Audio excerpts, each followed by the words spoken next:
Hi, this is Miss Wright, and I'm going to go over the passage that begins, Hold thy desperate hand, from Romeo and Juliet, Act 3, Scene 3.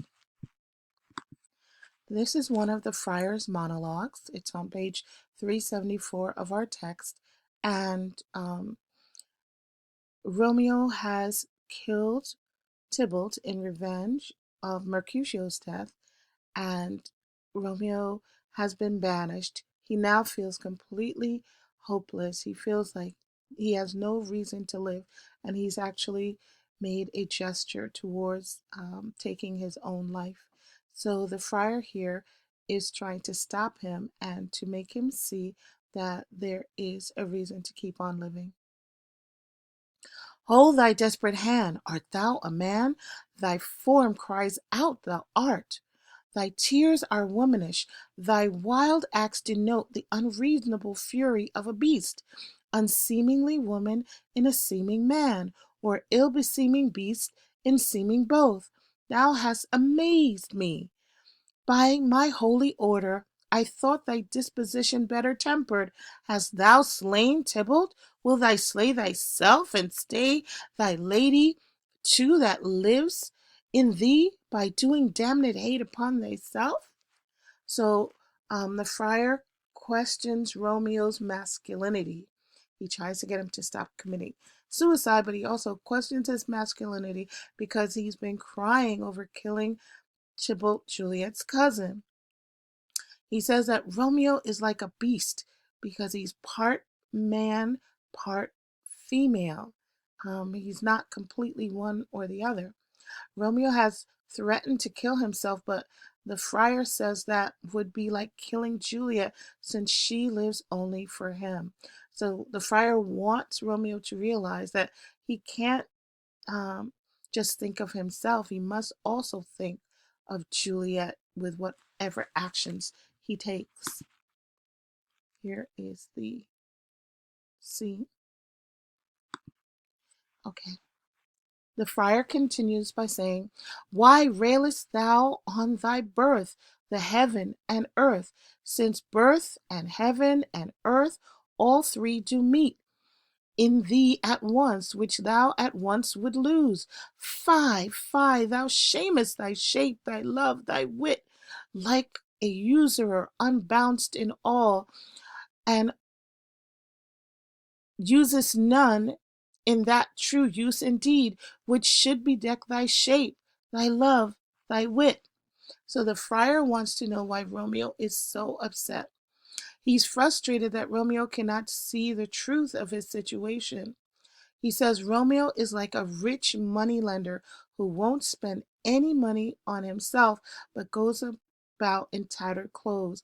So he's trying to make Romeo see that he does have something to live for and that he does have something of value, and he needs to see that he has something of value in that he's alive, and maybe they can figure out a way for Romeo to be together with Juliet.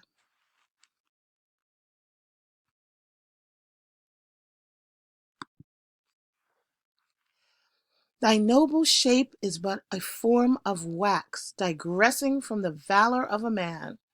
Thy dear love sworn but hollow perjury, killing that love which thou hast vowed to cherish.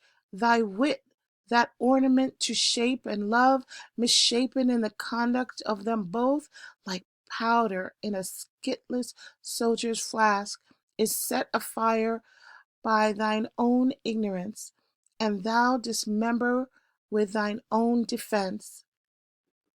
So the friar says that Romeo only appears to be a man but lacks the courage. When he talks about digressing from the valor of a man, he says, but you don't really have the courage of a man. Um, his vows of love have been all lies. This is where he's talking about perjury. You swore to love this girl, but it's all lies. He will ultimately kill that which he has vowed to love. If he destroys himself, it will be the same as destroying Juliet. And of course, it's dramatic irony when he says this because we know that what will happen at the end of the play. Um, and Shakespeare plays a lot with words relating to death and the grave, constantly reminding us that we are marching towards their final end. Romeo is like a soldier who injures himself with his own gunpowder. So he has dismembered, blown himself up, blown off a hand or an arm with his own gunpowder. So you're shooting yourself in the foot through your behavior. You're destroying yourself. It's not necessary. Friar Lawrence says, or continues to say, "What roused thee, man? Thy Juliet is alive." That's the hope. Juliet is alive, for whose dear sake thou wast but lately dead. Here art thou happy. Tybalt would kill thee, but thou slewest Tybalt. There art thou happy too. The law that threatened death becomes thy friend and turns it to exile. There art thou happy. A pack of blessings light upon thy back. Happiness courts thee in her best array, but like a misbehaved and sullen wench, thou poutest upon thy fortune and thy love. Take heed, for such die miserable. So the friar recites a list of things that should make Romeo happy, including the fact that Juliet lives, he is still alive, he has only been banished and not sentenced to death. Romeo can only see, please forgive, I'll correct this, see the negative side. Friar wants him to see the blessings, wants him to look on the positive side. The friar says he is acting like a spoiled child. And we do question Romeo's maturity in his reaction to this unfortunate turn of circumstances. The friar ends by saying, "Go, get thee to thy love, as was decreed, ascend her chamber, hence and comfort her. But look thou stay not till the watch be set, for then thou canst not pass to Mantua, where thou shalt live till we can find a time to blaze your marriage, reconcile your friends, beg pardon to the prince, and call thee back with 20,100,000 times more joy than thou wentst forth in lamentation. Go before nurse, commend me to thy lady, and bid her hasten all the house to bed, which heavy sorrow makes them apt unto. Romeo is coming." So this is the friar's solution, that Romeo should go, he should be with his wife, consummate his marriage. In most societies, a marriage is not legal if the man and wife do not have intercourse.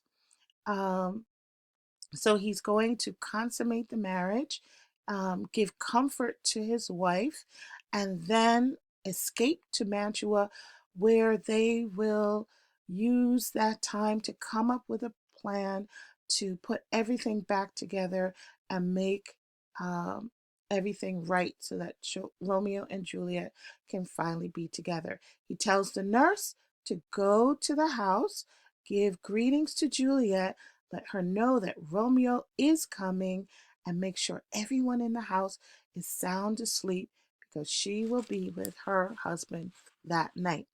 The friar tells Romeo to go to Juliet, but to leave before the guards come on duty.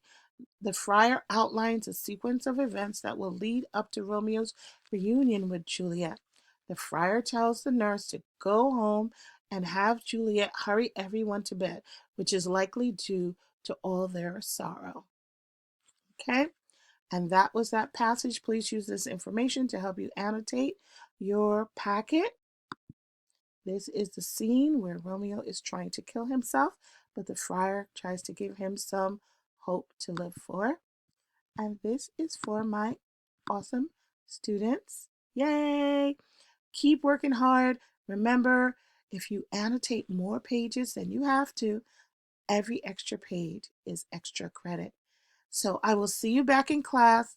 You know I think you're fabulous, and keep working hard. Okay? Bye-bye.